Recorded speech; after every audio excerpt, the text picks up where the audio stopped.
Good morning, ladies and gentlemen. Good morning and good evening also to everybody who's following us online. Can I invite, let's get the chairs in place first, and then I'll invite my panelists up. Just one second.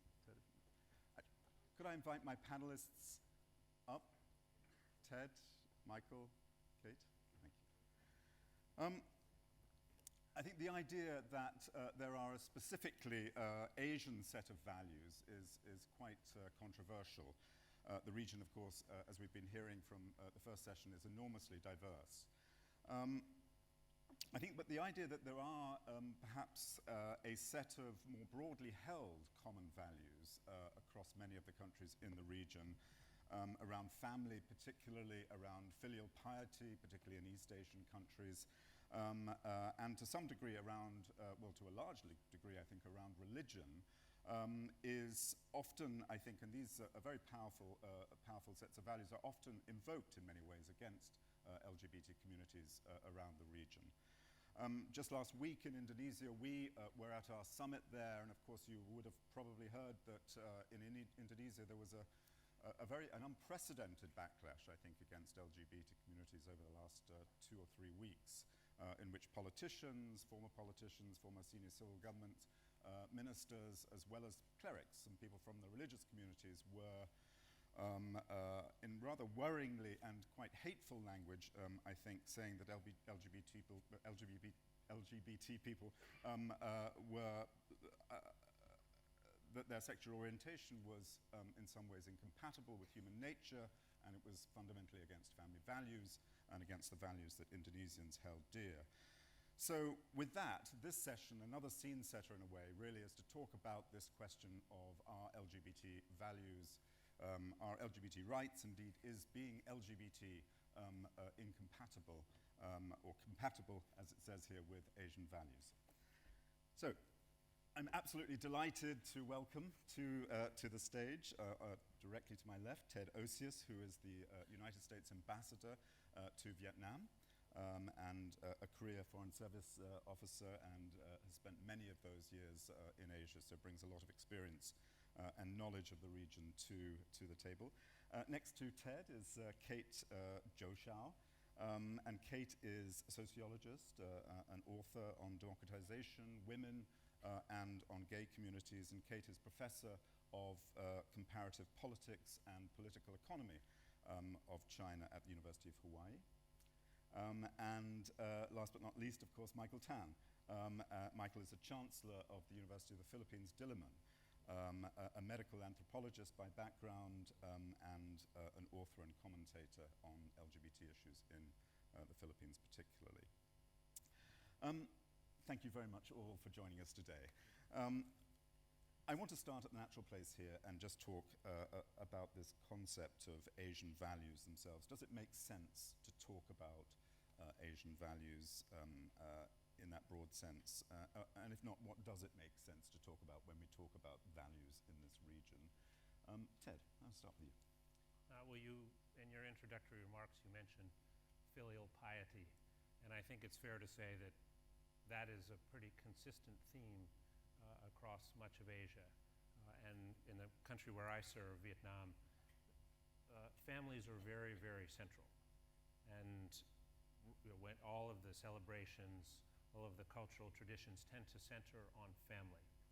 And so the question then becomes, are those values fixed or do they change? Do they evolve over time? And if they evolve over time, can they evolve in a direction of greater inclusiveness? Can they evolve in a direction where discrimination isn't accepted, and that there is a greater acceptance of families that look different? Whether families can evolve and whether values can evolve. And I think the answer is yes. I take what you said about Indonesia and the setbacks there. But we were discussing just before how young people seem to be setting a very different trend throughout Asia. And if values are going to change, it's because young people, I think, change those values. Some encouraging signs in Vietnam of that, with the last panel talking about the legislation that's on place. But I mean, do you see those changes happening in Vietnam? as we speak? I do. I was very happy to hear what the representative from the Ministry of Justice said. He very accurately described the changes that are taking place in the legal realm. And he mentioned that in some ways legislation is ahead of society. And I think that may be true, but I also think society is evolving. And so there's a greater acceptance of the role, for example, of LGBT civil organizations, civil society organizations, and their role. And he mentioned that they played a role in helping to shape that legislation. So I think even in a very traditional, family-oriented society like Vietnam, changes are taking place because young Vietnamese are like young people everywhere. They're more plugged in, they're more interested in what's happening in the rest of the world, and changes are taking place all over the world, and Vietnam is part of that. Kate, can I just, China is also the fount of Confucianism, the fount of family values, filial piety, all of these kind of concepts that are, I think, central to what Ted was talking about. How do you see this debate evolving in China around these traditional values versus what's coming, what's new? I think that the ambassador is right, that Chinese also still emphasize the family, very important, but I think it's evolving. But there's something else. Traditional China is a little bit different maybe than other places. The Confucian value emphasize about called the de facto individualism, which is family-based, but also emphasize of the realm of interpretation of, let's say, class, can be more flexible. The cross-social border, that kind of boundary, make it much more easier for Chinese society as a whole to accept the new concept of supporting the difference, including the family difference.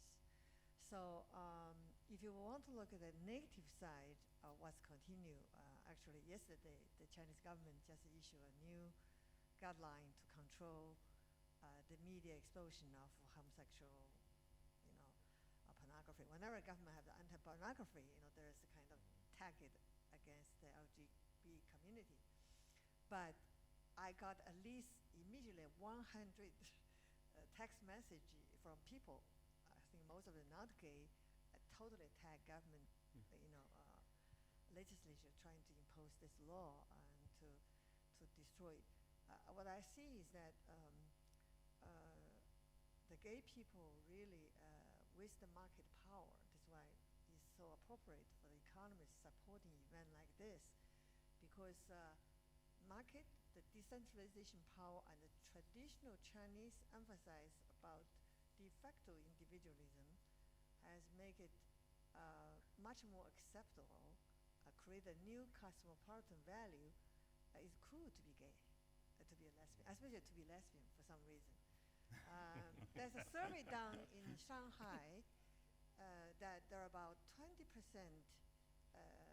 Fudan University female students claim they are lesbians. Okay, I think that many of them, because I interviewed some of them, they're not really lesbians, but it's more cool to say they are. So that kind of I call the societal creation, this new cosmopolitan culture, and make people to be recreating this new identity, which I think make China a very welcome place to global movement. And I think that China is the leading at the societal level. Okay, also there are cultural elite together with ordinary people are creating this kind of more tolerance, more cosmopolitan global identity, which is more globally correct to be a gay people in China today. I think it's fascinating, Kate, that you're suggesting that the free market, as you say, a very economist kind of idea here, that the free market is somehow helping establish the concept, the idea of gay rights and being gay. Of course, that flies in the face. You're saying that China is, in many ways, becoming an open society around that. Yet, at some instances, as the government is in fact putting in place restrictions that are quite clearly quite conservative and follow in many ways some of the traditional values that we were talking about earlier. How is that going to be reconciled, do you think? I think government is, I don't know about the other things, about the freedom of imposition of the media, but I think in this battle, they're going to lose. The government will be the loser because they will be reviewed by ordinary people as backward. You know, I want to give you a kind of typical gay pickup in Shanghai. You know, I interviewed several people.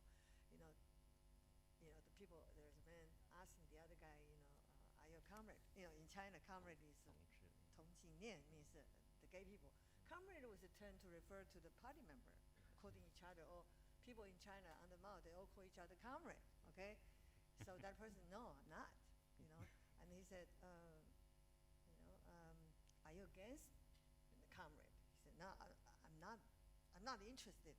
That person got impatient, and then the other person asked, he said, do you know Tom, the famous American movie star? Do you know Tom Cruise is a gay man? And that person, who is Tom Cruise? He said, you do not know Tom Cruise? You are really backward. So I'm just saying that, those kind of things, you can say that there is a linkage between traditional Chinese value usually crossing social boundaries, especially class boundaries, and plus the globalization, plus the decentralization of market make the gay people much easier to live together, to have a certain kind of space, created a new social space, a welcome space for the lesbian and gay community, bisexual community. I think, for me, I think it's fascinating.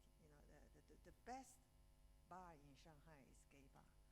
The best beer place in Tianjin is the gay place, and Kate, you're going to have to give us the addresses of those, I think. Oh, yeah, please ask me. Definitely. I wrote a book in one chapter I talk about this, and I give details, where the Shanghai Yibo and asked me. But anyway, even my hometown Wuhan is the most high-scaled class place at night hangout is all gay community, and so I think I'm very hopeful that I think that in the world, it doesn't matter where you are, this new concept of accepting tolerant the different style, together with the global media, with telecommunication in China, the WeChat, is going to transform the boundary, and is going to together linked with the power of the market, is going to create this new global identity, new global, concept, which make life of the LGBT people much more welcoming and feel quite at home. Very positive thought there. And I think, Michael, I just want to sort of come to you. I mean, at some level, the Philippines is, a Pew survey has recently said that 73% of the Philippines, people in the Philippines who were surveyed, at least anyway, feel that LGBT should be accepted in the country. And I think we heard earlier a quite contrarian view from the first panel, from the congresswoman on the first panel who was talking a little bit about Manny Pacquiao and his outbursts recently. Where do you place this question of values, Asian values versus other values in the Philippines? I think there's ambivalence at times, and the survey results may not connect to people like Manny Pacquiao. And you say, well, I mean, the survey says 73%. You have people like Manny Pacquiao, and people who come out supporting his view and actually attacking Nike for that. And I think the reason for this is that people want to toe the church line, not the party line. In the Philippines, it's a Catholic church that's important. And the Catholic Church, the rhetoric about loving the sinner and hating the sin, it just doesn't hold any water there. But they want to toe the church line, and yet everyone has a gay relative, a gay friend, and even more importantly, many LGBT people are in fact major breadwinners, caregivers for the family. And you can bring in filial piety here. The fact is, all over Asia, LGBTs are the ones taking care of their elderly parents. Some, like myself, have adopted children, even if we don't have legal protection. And this is going to change the landscape because you can't talk against someone who is caring for your family. We have the diaspora now with about 10 million Filipinos overseas. Many of them are LGBT. Many of them send home remittances. It's easier for someone from the LGBT to leave home, much easier than someone who's married, someone who's straight. And that's why I think there is ambivalence. People say, oh yes, we support LGBTs, but then the church line comes in and people will have to take a step back. Well, there does appear to be a strong relationship, doesn't there, between the acceptance of LGBT and religiosity or religion. Yes. How does that play out in the Philippines? It's quite difficult, isn't it? Well, when you go back to it, whether it's in China or Vietnam or the Philippines, you have to tie it into a broader ideology. It's Confucianism in East Asia. In the Philippines, it's Catholicism. But everything still boils down to a reproductive imperative. You have to produce children, not only children, you have to produce sons to carry on the line. And this is the ideology. And it's still very powerful up to now. And the view here is that LGBTs will not be producing sons to carry on the line. I think part of the prejudice comes from this. Because even the Catholic Church stand is based on an agrarian view that you need as many children as possible to help in the farms. But times have changed, and it's a matter of convincing people that you don't need to have biological children to be filial. And I think the LGBTs will prove this.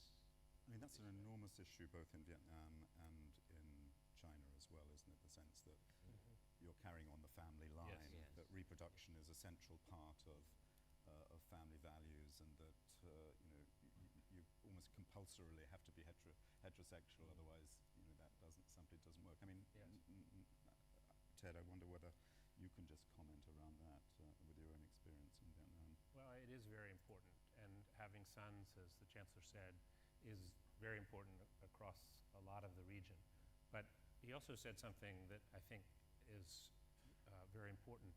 Everybody has a friend or a neighbor or a son or a cousin who is LGBT, and that's what changes attitudes. The more people know somebody, the easier it is to say, well, okay, there are different ways of living. There are even families that are shaped different ways. There was a poll done by NDI some time ago that showed that in 1985 in the United States, only 20% of people thought they knew somebody who was LGBT. And then 30 years later, in 2015, 90%. And that's what changes the way people view LGBT persons, and that, I think, is what reduces discrimination. Kate. Yeah, there are two things I want to say. One is religion, because Chinese is not, the Catholicism and then Christianity at least did not play a very important role for the society. So that's make it easier for Chinese people. But Chinese also, the gay and the lesbian community create their own version, how to show their loyalty to their family. Sometimes in the name, they marry each other. That means the gay and the lesbian couple, they have a negotiation. They have 4 people, they all get married, have a group marriage. And then when they tell their parents, and they adopt children accordingly, okay? For the traditional families, they close an eye for so long as you producing, adopt or whatever children. So there is a pressure for the gay community to get married. Okay, for the lesbians, it's less so for some reason. I don't know why. The family is not. And then I know a lot of high school students openly tell the family, I don't even think of me having children. Okay, and this was today's one-child family that really make it family, struggle with this issue. But I think that the tolerance towards the daughter's behavior is much more easier, for the community than for the gay people, because of traditional emphasis of the male carry the family line. But I do see the solution. Sometimes they marry each other to have children. You know, there are lawyers doing that.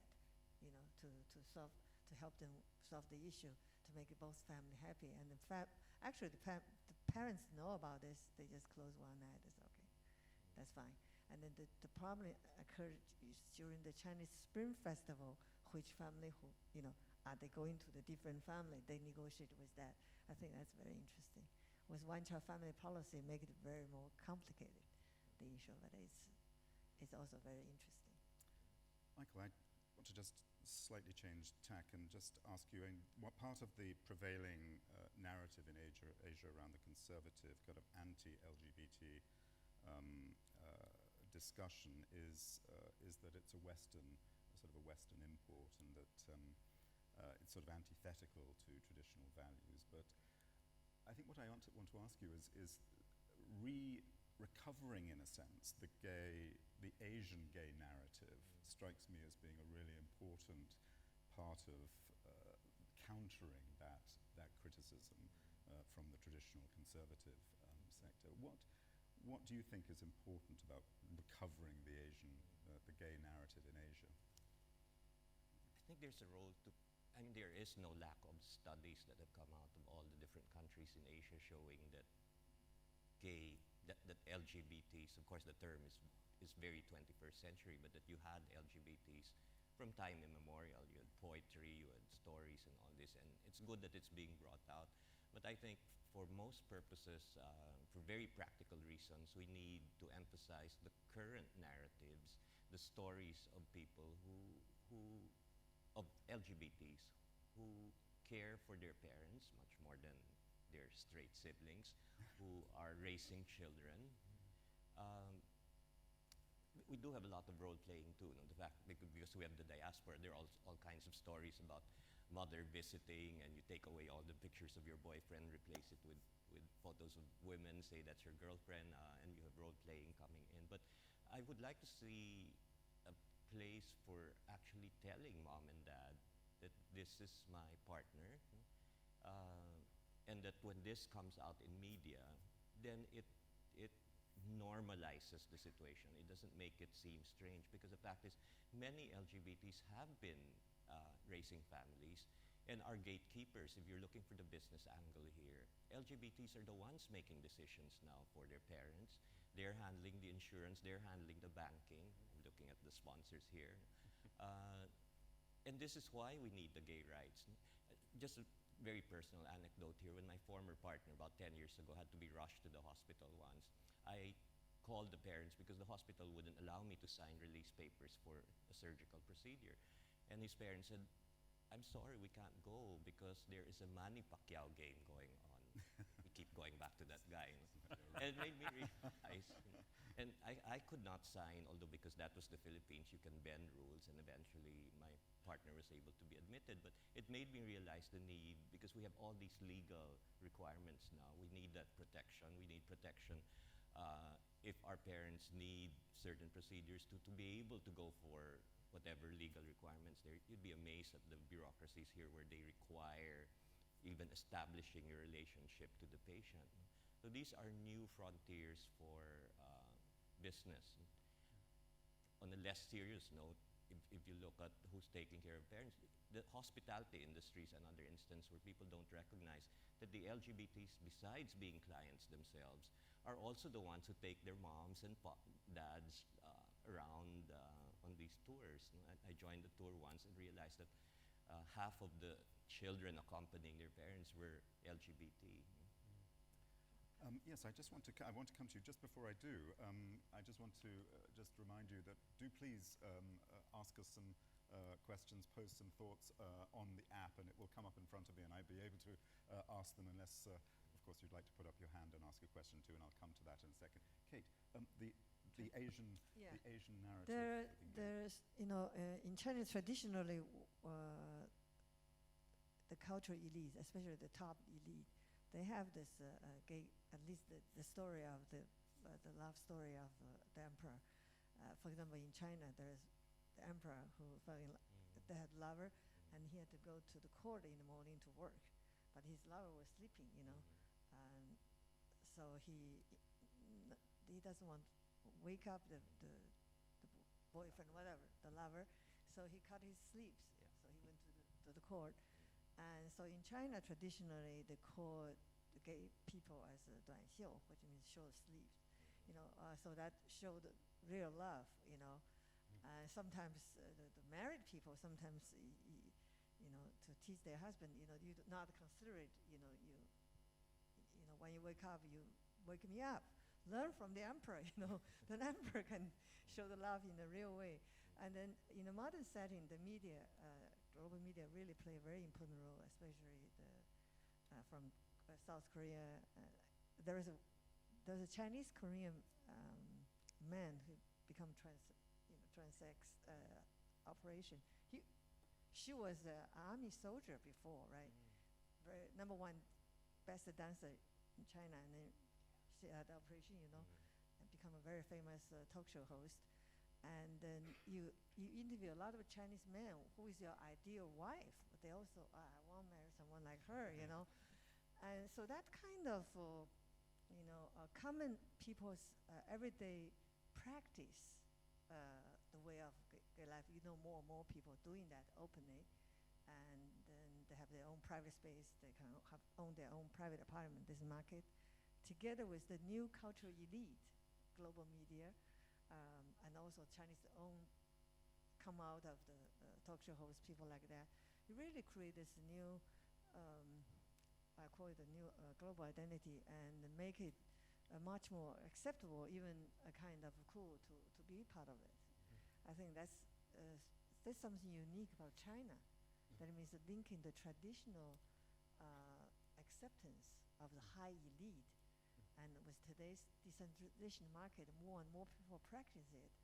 So there's a new concept being accepted, and then it's a no issue. And then when the Chinese government gave title of 3 important gay TV series, which are popular among China, were banned, that kind of anger, just from yesterday, you can see that the Chinese government become so isolated.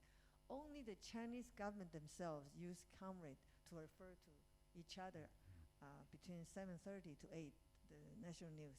Nobody in China really using the word comrade unless they refer to the gay people, So that kind of reversion of the language, stealing the language, and then practice that make China very unique. I think it's very interesting that the government really, in the eyes of people, they're really backward. This kind of anti-globalization, anti-cosmopolitan value make China really look, they're really behind history.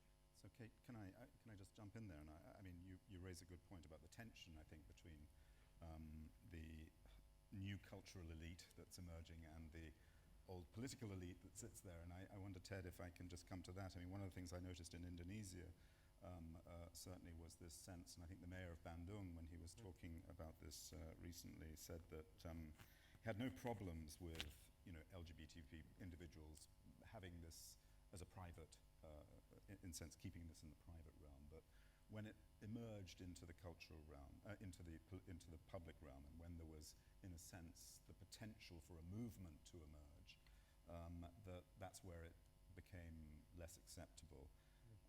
I think that's something that's quite common in a number of countries in the region, isn't it? I think it is, but I think the divisions, more than anything else, are between an older generation and a younger generation. So I think the younger generation in Indonesia doesn't have as much difficulty as the older generation does in accepting these differences. And we heard polling numbers from the folks who were participated in the previous panel, and they were fairly consistent, that consistently in country after country, younger people took a much more open attitude towards differences. Younger people were more interested in inclusion than in keeping the other out. And I think that's a trend that will only accelerate, because young people in Asia are on the internet, engaging on Facebook and Twitter and Instagram and all these other things, and they're not as wedded to those very rigid values expressed by some of Indonesia's leaders right now. I want to open it to the floor. I'm conscious that we've got 12 minutes left. I do really want to give everybody on the floor an opportunity to make comments or indeed ask questions. And down on the side here, could we get a microphone, please? Could you just mention your name and your organization? Thanks. Thank you for your comments. I'm Marion McDonald from Ogilvy and Mather. I've just launched an employee network with some of my colleagues here within our company last Friday in Hong Kong for our LGBT staff. So I wanted to ask your opinion in hearing about the cultural challenges compared to the business community and what they can do to advance the cause is what can business or employee networks, particularly in Asia where they tend to start more in Western companies first, because this is very invisible in Chinese companies in Hong Kong, but still more driven by the Western companies. What can we do to help our staff in a network like ours deal with the cultural barriers outside of the office? Ted, can I ask you to throw? Sure. Well, in Vietnam, IBM, KPMG, Marriott, and other companies, and yeah, it's not yet Vietnamese companies who are playing this leadership role, but those companies have all started affinity groups, and they didn't wait until the LGBT employees came to them. They just thought, well, this is good business. We're going to do better if we're more inclusive and we have everybody's talent engaged in making our business successful. And what they've done is as far as I can tell, is they've been very respectful of cultural values.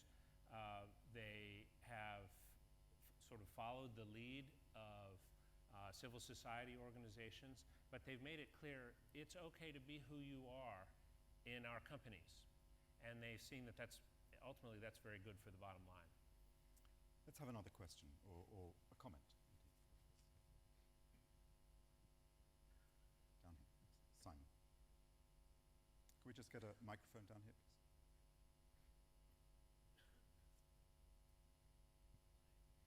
Simon Baptist from The Economist. I'm interested in how you think, in the context of Asian values, the best approach is to engender change at the legislative level. So we heard from legislators before. What kind of tactics are likely to be more effective in an Asian context? Michael, would you like to kick off that? My response would be as well for the previous question. I think we need to find out what's going on out there, the counter narratives.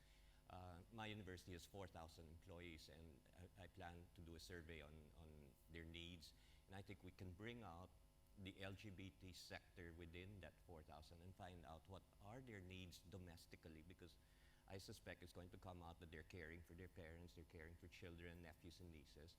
And then you can craft your company policies to allow, because if you're not straight and a woman, even the men are discriminated against here. You can't take leave from work to care for the children or to care for your parents. That would be one step.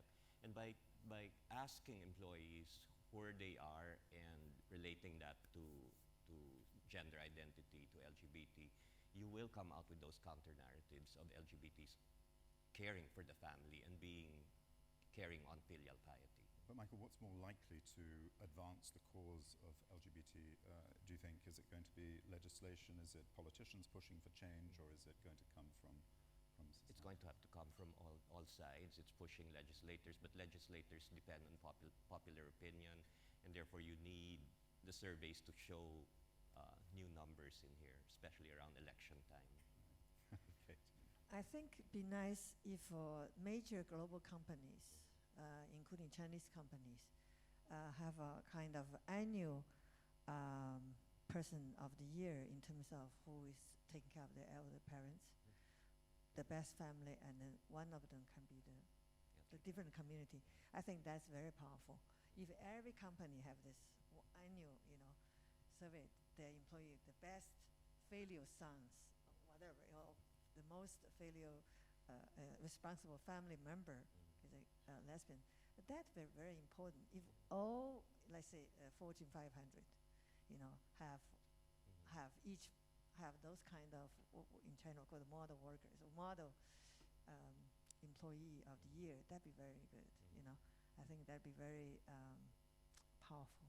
Thank you. Can And I- the economists can be having the event every year in Hong Kong to see, in Asia, which family is one of the best families. Maybe your story, you're responsible for your spouse can be, very, very empowering. I think that the business community can really set up a good example, which is much more powerful than the so-called legislature of the government, I think.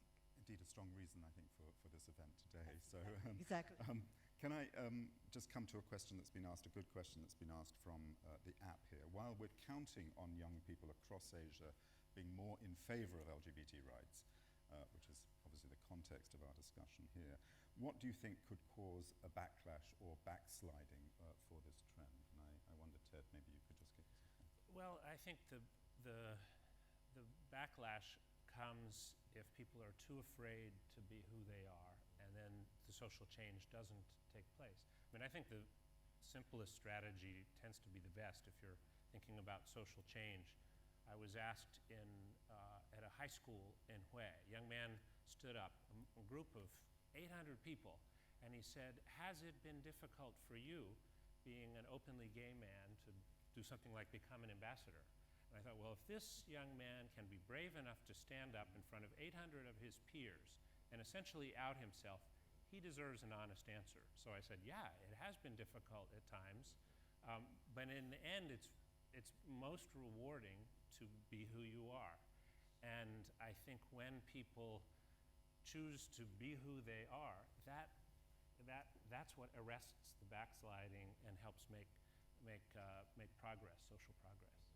During that conversation at that school, what was the reaction of other people in the room to that comment? Well, it was tremendous. There had been other questions about, if I take this sort of job, if I become an actress instead of a doctor, as my parents want, what will happen? And my answer had been pretty consistent to each of those young people, because they're very talented, very smart young people. And I said, you really need to follow your passion, and other things will line up if you do. And if you don't follow your passion, you'll regret it. And so when I said to this young man, be who you are, there was sustained, prolonged applause from this group of high school students. Interesting. Kate, you mentioned earlier that the Communist Party is cracking down a little bit around some of these issues, yet at the same time it seems to me that there is a space there. What backlash could there be a backlash, a serious backlash? Yeah, when government is not doing well, for example, Chinese economy is not doing well, they have to find the outside enemy, and the so-called corrupt lifestyle of, they call the Western value, is one of them. They could be used as a Westernization. But if we can create a new discourse saying that China actually is leading in the world in terms of acceptance of gay community, historically much more acceptance, and China leading the world in terms of cross-class and social boundaries, because we have this acceptance. We don't have feudal society. Feudal society ended in China 3,000 years ago, right? So if we can create a new discourse that this is not actually Western culture, China actually is leading the world in terms of this.